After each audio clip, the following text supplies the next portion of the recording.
Hi, everyone. Welcome to this week's Roundtable podcast episode. In this episode, we'll be discussing the topic of peer pressure. Personally, I really wasn't going to do this episode until these two convinced me into doing it. Saud, would you like to take on from there and just discuss exactly what we'll be talking about today? Sure. So, in terms of pressure, we'll be talking about that from a societal standpoint and how it affects everyone, basically everything they do. And we'll also be touching upon mental health, peer pressure, mob mentality, also known as herd mentality, and anything of that comes along with that. Let's go. Let's get into it. So, All right. mob mentality. I mean, that happens a lot in our friend group, doesn't it? Woo! Yeah, Especially All WhatsApp right. group chats. Especially WhatsApp group chats. yeah. It's like Yeah. one Yeah. person gets attacked, and then before you know it, everyone who you thought was your friend is against you now. But it's all in Forget the good fun. WhatsApp group chats. It's Among Us. Among Us has Um, done it to us. Yeah. Oh God, that game is absolute Saud's looking lepsic. sus. Everyone votes That Saud. is actually like the new mob mentality, isn't What it? was it Just like the other day? I just jokingly went to the emergency button. I was like, guys, I saw Saud vent. Everyone, without no evidence, nothing. Saud has been eliminated. dude, that's like assumption at its highest. It's like, oh, he did it. Oh, bro, I trust you. I know you the most. Let's go. Let's do it. It's Oh my crazy how God. mob mentality just makes its way not just from WhatsApp group chats, but like to games like Among Us as well. And Mhm. if Ayan says one thing, and because he's Mhm. like a credible source and no one else can disprove it, everyone just believes it. It's pretty crazy. Jeez. Imagine in the future being in like a courtroom or something. It's just like, yeah, he's pretty sus. Your Honor, Let's your client 50 is years kind in of prison. sus. Actually, uh, So yeah, in terms of like mob mentality, how much do you guys actually fall victim to it? Like I know I personally do fall victim to it. Like I do follow what people say and I'm somewhat influenced. Especially our friend group, it's what 9 people or so. So just by having that many people telling you to do one thing, you kind of like conform to that thing. I don't know. What do you guys have any experience with that? Yeah, I guess, I mean, ever since we coined the term simp in our friend group, I think it's become more of a case of, oh, Saud simp, everyone Uh-huh. calls you simp. There's Yeah. like, there'll be uh, simp, and then there'll be simp, simp, simp, simp, simp. Or F, and then F, F, F, F, F. I think at this point we each have a name for each other that is along the terms of simp. Like I'm the original simp. I think we Yeah, I have. have you listed as simp on my phone. Ah, look at that. Look at oh that. God. I think Hassan was simp of the month for I don't know July or something. Yeah, we Mm. voted him. Yeah. Voting again. Look at that. Jeez. Yeah, I think mob mentality is just a modern day kind of term we've coined for conformity. Like, Mhm. just in general, if, like, let's say you don't partake in that mob mentality kind of pressure that you're Yeah. putting on that one person, then you get called a simp for supporting them. When the whole thing is Yeah. about simping in the first place, and it's just this insane feedback loop that you go into. But yeah. What was it the other day? Someone made a slightly questionable joke on one of the groups, and then he was like, everyone on that group was like, "Oh, you should have made that joke." Our group, it was like, "Ah, that was amazing. That was so funny." I think at the end of the day, as long as we know it's jokes and it's on a smaller scale, then it's fine. You see mob mentality take place a lot with cancel culture because, like, if Oh. one person does something wrong and one person spreads the word, then before you know it, that person's just, out of society immediately. Which is why it's so toxic.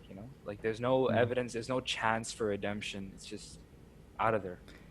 That goes also, that plays a lot with the bystander effect in terms of like someone being in the position where they are witnessing something, but they don't have the ability to kind of change that because of that sense of responsibility that comes from it. And that I feel a lot like kind of deters people from actually acting on a situation, and rather than not doing anything, they conform to that ideal. And that kind of goes around the idea of your character and how the circumstances that you're actually placed in kind of makes you follow these trends based on the circle of influence. Absolutely. I feel like if you're someone who like your credibility also matters a lot into this. I feel like if you're Hmm. someone who is very popular in your school or something and you're known for a particular thing, but let's say you slip once, everyone is like, "Ah, we got him. Like now let's go at it," you know? But like let's say you're someone who's relatively quiet and not very, out there and well spoken or not well Hmm. spoken, but just like well known amongst people, people won't feel the need to kind of attack you or go in with that mob Yeah. mentality because they know that people won't conform. They know people aren't going to be bothered to conform to that. I mean, we say that, but it still happens in our school where, like, even the quiet, like, to an extent, get like, Hmm. I mean, we all know it's in good jokes, but like, it still happens. It's not to say that people that are less spoken than others are exempt from it. I think it's just so that when it happens, it's not brought up because they're not well spoken, rather than it being a case of nobody does it to them because they're not well spoken. Yeah, it happens to everyone. So, Everyone's a victim of it. Um, it just That's just how it is, I guess. It's just the extent that varies from one person to the other. so when people are like kind of resorting to fitting into someone else's ideas or their viewpoint on something, that kind of makes them fit into that role that isn't them, and that takes a toll on like their mental health and their attitude and outlook towards other things, and then they end up becoming not themselves. And a lot of that comes from, like you said, the validity of the person that you're following. And especially nowadays, the verification tick online has influenced so many people. Like, especially Hmm. like what you said in terms of the cancel culture, when one person assumes something about someone else, that whole fan base ends up going to that person and having that specific viewpoint, whether that be a positive viewpoint or a negative. It kind of plays a like a pessimistic but also optimistic uh, role in society nowadays, and it's very important to understand that power of the person that you kind of look up to, and that also places that pressure on that person to make sure that whatever they're saying or like advocating is the right thing. Hmm. When it comes to the blue tick, I think that's a very like it's a way to objectify validation because people Mm. now do so many things to fit in for the sake of clout. That's another thing that's very like, common in our society is the fact that people conform to things because they get clout from it. If you have the blue verification, clout is just this weird kind of value that just seemingly adds to your personality now. If you have it, you're more like popular, you deserve more respect. That one small blue tick holds that much value. And it's not even physical, which is the craziest part of it all. I think the worry is that when people have the blue tick, they don't realize the power that they hold. Like, obviously, these influencers don't ask to be a kind of idol or a figure that their followers should follow, but to an extent, they know that that's the case. They just don't want to admit it as to not hold the moral obligation that they're responsible for another person's actions. Like, for example, like I haven't seen it as much on social media, such as like Instagram, but I definitely see it a lot on Twitter, where when like celebrities have like arguments or whatever, and then you'll just see like these stan accounts are something I can't stand at all. K-pop stan accounts K-pop are stan the accounts, especially, worst. they're I'm like, sorry. oh my God. I, Like, it'll be something football related, and I'll just see like, go stream this. I'm like, this has no relation to do with anything that I want. Anyways, like, yeah, you'll see celebrity A argue against celebrity B, and then Mhm. their fans, as a result, start arguing and start making it a much, much, much bigger thing than it was. Like, I remember when One Direction first broke up, there was like a massive argument between, I think, Zayn Malik and I want to say it was Louis, and what's it called? Fans just like, well, what is happening? It's Mhm. like it's like World War III happens almost every single day. We just don't see it happen because it's done online. I mean, it kind of gets blown out of proportion at this point when something so little, like a simple statement online from a popular influencer, just the power of the fan base can kind of exploit that and just use that situation to their advantage, whether it be for their own beliefs or whatever cause they're going for. It's crazy to think that, like Leon said about the One Direction thing, that fandom, that like fan base was all united at one point. Those Hmm. five guys represented one group of fans, but as they split up, you notice like people started taking sides, and It's been suddenly 5 years. Just come back. It's been yeah, five and years. all of a sudden, like before you know it, there's this weird divide amongst that fan base itself. It's like you saw some people really get left behind and unacknowledged. I think Louis and Niall were the more like people that were unacknowledged after, the split. Zayn Malik and Harry Styles were still very popular. They came out with really good music and whatnot. I forgot about Liam. And yeah, I know. Okay, I guess that says it all then. That says it all, right? Yeah, I was about to come to Liam as well. I think Liam was that like one hit wonder. He came out with one good song, and then everyone kind of went like, "Oh, Yeah. he still has that Hmm. musical kind of Yeah. talent." But you get what I mean. At the end of the day, there's this split between that fandom, and there's a lot of conflict in the end, and that's why everyone So, wants him to come back. so are you telling me that if One Direction were to come back together, it would solve world peace? Yes, of course. 100%. World War Three, World Peace. Yeah, Bro, that's our goal then. That's our goal. yeah.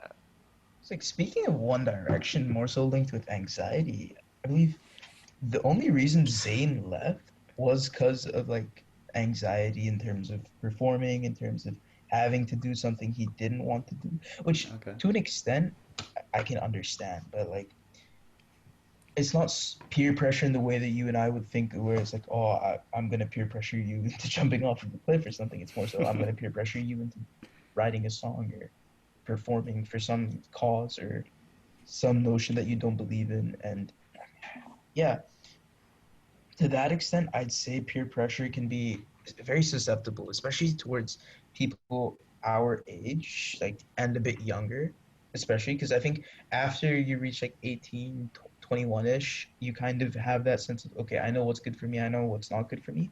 But kids that are definitely younger, they kind of look towards these older figures and especially these like celebrities that they follow. Like I know, for example, like that's my biggest concern with platforms like TikTok, like Instagram, where there are these celebrities that are like our age, a bit younger, right? That are still learning, that are still developing as people, right? They'll make mistakes, but these mistakes would be less so than one that a slightly older celebrity would make, because like they have that sense of, okay, these people are looking up to me. Where like, for example, Charlie D'Amelio, she's like what, 14, 15? Like I guarantee you she doesn't want to have that thing where it's like every single bit of her life is like microanalyzed and she's held accountable for something that like a what, like 100 million people are just gonna follow and do. Like for example, whether it comes to like, for example, like you see articles these days about like people going outside without their masks and you see people actually defending it, which baffles Hmm. me because it's like any other person does that, you're coming at them, but it's the person you support, so you're like, yeah, it's fine. We'll give them a free pass. Yeah. Like that, the consequences of all those pressures, especially at a young age, can come out to be somewhat of a burnout for them. And in terms of celebrities or influencers, that would be content burnout. But that also applies to everyone else. Like whatever situation that you're going through, there's an inevitable stopping point where you can't take that task anymore just because of the amount of expectations that everyone has against you, and that places pressure on yourselves and places pressure on society as well to live up to those kind of ideals or roles that they expect you to fit into. Yeah, I I feel think the like major reason. Oh, sorry, Hassan, you go. go ahead, go. It's fine, it's fine. All right, I was just to add on there. Like, I think in terms of incentive, the incentive that they have is like I don't think that personally that they would enjoy doing the same dance like every couple of hours, right, and uploading it like once a day, twice a day. I think the reason they do what they do is because of the incentive of money, right? You look at these Hmm. other smaller TikTok accounts, they've got like max 100 videos uploaded. You see these massive TikTok accounts, like a couple of thousand, and like it hasn't even been that many days since TikTok started blowing up, right?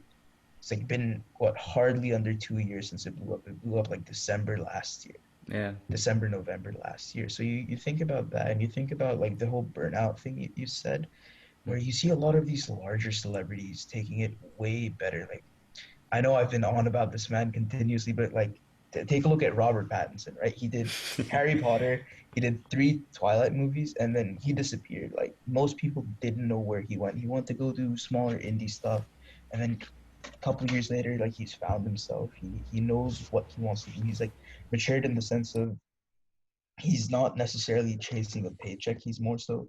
I watched this interview he did with Variety, and it was he's not chasing the paychecks. It's more so he wants to do something that he himself would personally enjoy doing, and I think that's the reason why we definitely hold older celebrities to a much higher account because I think at that stage is kind of similar to what I said earlier. You know what's best for you, so like he's done that, and look at him now. He's in like what he was in the Lighthouse last year. He did Tenant with Chris Nolan this year. Now he's Batman. I mean, He's I making a mean, living. blow up wise, I mean, What you was couldn't that? ask for much more.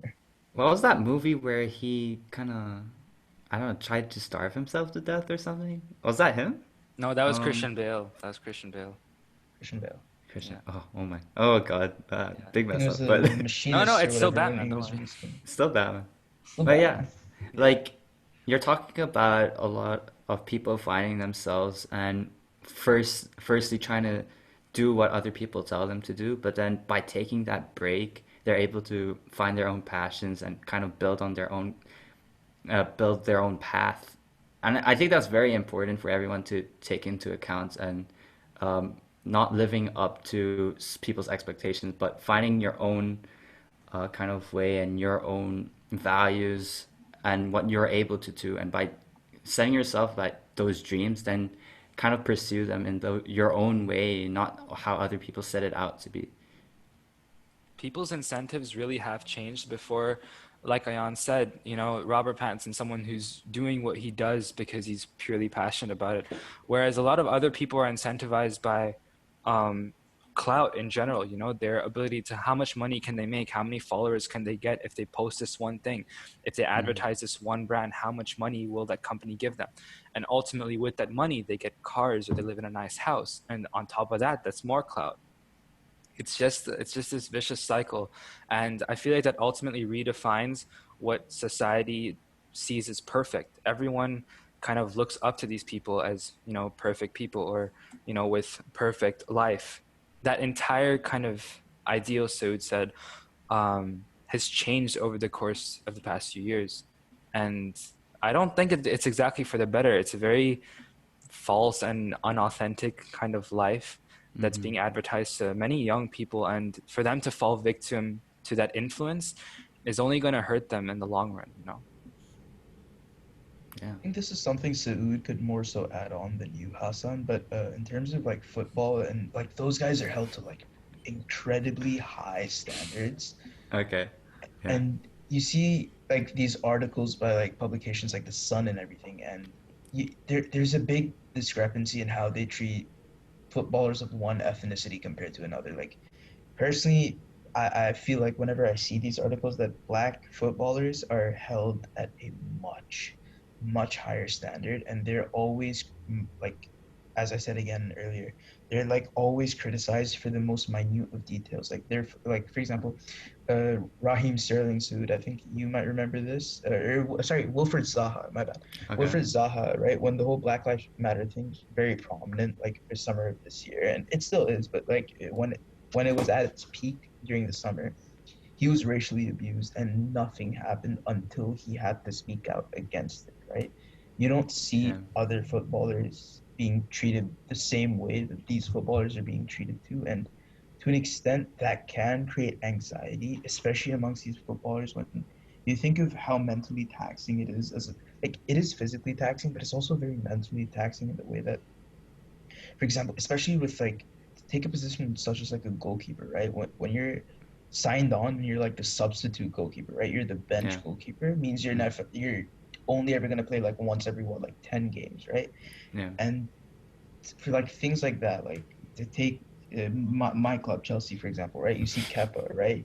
He's like fallen like he's very badly fallen victim to social media in terms of like you see Twitter just like not bantering him. It's like Yeah. it's just abuse at this point where it's like like for example, I saw this thing the other day where it's like, Kepper Sibilaga didn't get he got tested negative for COVID, and then someone replied saying, "Why are they testing him? He can't catch anything." It's like that's Oh, just Ooh, like the damn. wrong thing at Big the wrong attack. time. Yeah, bro, but just by saying that, it goes to show that like so it doesn't only apply to celebrities. It's just like they have this kind of ideal that they have to fit into, and by having like yeah. any type of flaw, the media picks up on it immediately and kind of Hmm. criticizes them on it. And but by having to kind of hide themselves under the wraps by not showing their Right. true selves, it can end up being a detriment to them if they actually make a mistake, like you said with Keppa, and how social media ends up, especially in the comment section, where it's like, oh, he made one mistake, and by doing that, just get rid of him So entirely, it's a just ripple because of one effect. thing. Yeah. And that's a very toxic way of going about things, and it's not going to go away anytime soon, because as long as you're anonymous on social media, there's no consequence for that, which is a Yeah. very, very dangerous thing to think about. Yeah, there's a whole life of not just footballers, but any celebrity, any person who's famous and well known for that matter, who we are so oblivious to. We have no idea that they're just humans like us, Yeah. who undergo probably the same thoughts, you know. Imagine we were in those shoes. That's often something we fail to remember and ultimately fall, you know, victim to that mob mentality and just go after whoever society thinks is bad, in any way possible. Like all that, the whole like Keppa thing with how he got attacked on social media and like it's borderline abuse at this point. It's cyberbullying to a whole other extreme. So that's just a whole other thing on its own. I guess deviating away from just celebrities and stuff, what about within our families itself? Because being the oldest, me and Ayan, and then Saud being the youngest, how does pressure play a role within your life every day, I guess? Who do you want to start? Who do you want to start with? Do you Saud, want? go for it. Saud, go for All it. right, Ayan let's and I go for probably all young. have similar perspectives, so let's hear something from you. All right, so I'm the youngest child, the second of two lovely children. I'm probably I'm the favorite, of course, but um, personally, in the position of the youngest child, it's living up to your siblings, and by having them, you know, being born before you, just by being that, they kind of have their own things that they've achieved, and you have this kind of determination to almost live up to that, or if not, better exceed that. And just having my brother as well, going through like the same school system, it kind of pushes me to kind of achieve up to him, in the sense that I like, let's say he gets a certain number of IB points, right? I want to make sure I get that or go above that. And he's going to a university. I want to get to that university or even a better one. So it's just having, I guess, in terms of familial pressure, it's kind of a good thing, because you kind of have feedback off each other, and it keeps on improving. And then by having that, you'll just become a better person in the future. It sets that benchmark for you, and it sets an incentive for you to work hard. But at the same time, I think it's very conditional to your family itself and how your elder brother is. If he is someone who is like, you know, very hardworking and has, you know, gotten a fair amount of IB points that can incentivize you enough, then you're obviously going to want to look up to him and perhaps exceed what he's done, not out of just, you know, for the sake of, you know, being better in the eyes of your mom or dad, but just for your sake, because you have a Yeah. standard or a benchmark to kind of exceed. um Personally, for me as the older child, like definitely there is a fair amount of pressure because you're the one setting the benchmark. You know, you're not reaching up to a bar, you are the bar itself. And that's just, I don't know, inspirational shit. Yeah, Wow. but basically, yeah, it's, I think Ayan can definitely agree to that too. Based off of what uni you go to or based off how many points you get, your parents will naturally encourage your younger sibling to be like, you have to be like him, you have to be like him, or Mm. did you see the way he did that? Do you see how he worked his way up? You get compared. So naturally you want to be in a position where you inspire your younger siblings. You want to be a role model for them. You don't want to be a complete embarrassment. um, but at the same time, like, yeah, it's nice to be someone who is looked up to, for sure. But at the same time, personally, I'd prefer because I think both of you are what siblings out of two, right? Hmm. Hmm. Yeah, Yeah. so I'm out of three, right? Oh. So there is that leverage of I'm the bar, my sister's the bar, and then my brother is almost like, here's your range. I want you to fall in this range or above, That's a right? good way to put it. Yeah. Right. And to an extent, I feel as if like being the older child isn't necessarily the best because you're setting that bar. There is that pressure to set the bar, and then you don't want to set the bar too high to the point where it's detrimental to your siblings, like like their mental health, right? I'd love to set a 45, right? But at the same time, the repercussion of setting the 45 is on my sister and then on my brother, right? Yeah. Because like my parents are what they're going to make them work twice as hard to get to that point, right? At the same time, with being the firstborn, I think there's a lot of not trial and error necessarily, but I have noticed that at least like for example, when my mom or dad is teaching my sister math, right? There is a lot of things where it's like, okay, you didn't do that with me. How come you're doing that with her now? It's like you took me like 3 hours to explain me quadratics. You're doing it to her in like half an hour. Or what's up with that?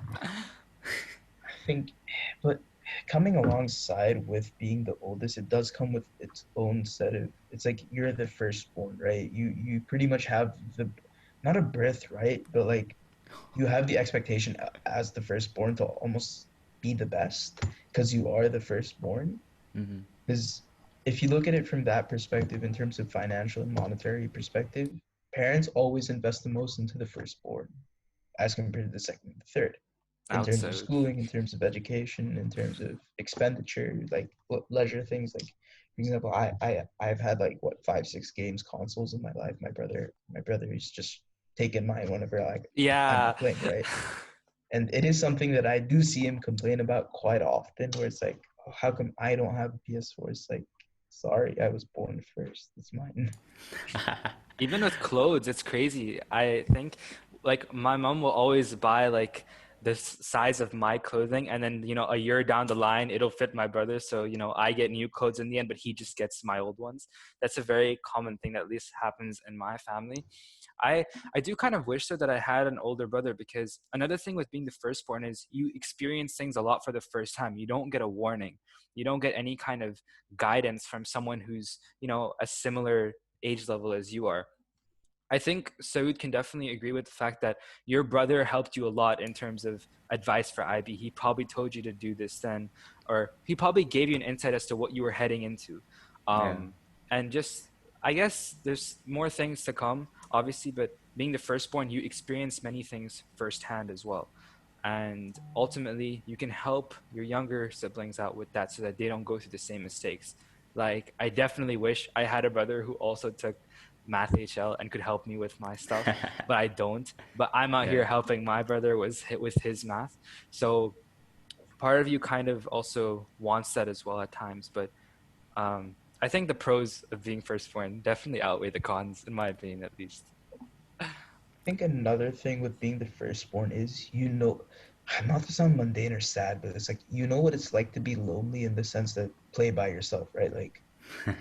Like my sister was born I think 4 or 5 years after me, so I was very used to playing by Okay. myself. And then I see my brother and sister complain. It's like I have no one to play with. I have no one to play with. I'm like, what do you mean you have no one to play with? Or when I was your age, I was like Yeah. having the time of my life with like my Legos and action figures. It's like, what do you mean it's difficult for you Beautiful. to like play by yourself? It's like to an extent, but I also feel bad sometimes, especially because of the age gap between me and my brother. It's like 9 years, right? Which is pretty big.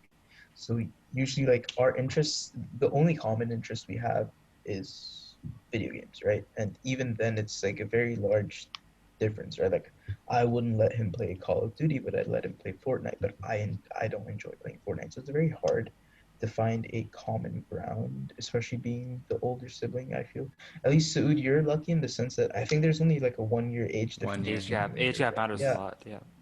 yeah. Mine is only, I think it's 15 months to be exact. Yeah. And that's what makes it special. He's basically like my twin. A lot of people used to say that, hey, who's the older brother? And they usually say, oh, so are you the older brother? Just because I look somewhat like the older brother in terms of height. Uh, so, I have that kind of facade in my possession where I'm the older sibling, so they view me kind of differently. But that also shows like the different perspectives that people have for you depending on what type of sibling you are, whether you're the first or second born. So yeah. I think we shouldn't ever be restricted to which path we're following, whether it's a legacy that's created by our siblings or our parents or any other person we look up to for that matter. I don't think we should ever restrict ourselves to building off their legacy. Of course, if that's what your legacy wants to consist of, go for it. But never restrict yourself to that. I think we have to realize that there's not just one road to take. There's many different roads, and you should always go down the road that you feel like you can, perfectly shine your personality through, and to kind of just ignore the extra pressure around from society or whether that's family or yourself.